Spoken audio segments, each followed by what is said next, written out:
যার কাছে ধৈর্য নাই, সহ্য নাই, মেনে নেওয়া নাই, মানিয়ে নেওয়া নাই, তার কাছে কখনো নিয়ামত আসবে না। এই ক্ষেত্রে আমাদের অনেকের মনের একটা চাপা প্রশ্ন থাকে, জানতে চাওয়া যে ধৈর্য তো অনেক ধরেছি, আর কত ধৈর্য ধরব, সহ্য তো অনেক করেছি, আর কত সহ্য করব।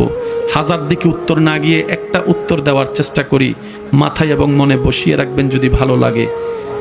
ধৈর্য ততক্ষণ ধরব যতক্ষণ আমাদের রব খুশি না হয়। সুবহানাল্লাহ। যতক্ষণ রব খুশি না হবে ততক্ষণ ধৈর্য, ততদিন ধৈর্য, তত মাস ধৈর্য, তত বছর ধৈর্য। কারণ আল্লাহ তাআলা জানেন কখন নিয়ামত দিলে আমাদের জন্য ভালো হবে, এটা আল্লাহই ভালো জানে।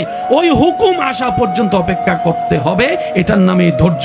কোনো হা হুতাশ করা যাবে, আফসোস করা যাবে? আল্লাহ দিল আলহামদুলিল্লাহ, না দিল আলহামদুলিল্লাহ। সুখ আপনাকে খুঁজতে হবে না, দেখবেন সুখ আপনার ঘরে নিজে থেকে চলে আসবে। বলেন সুবহান।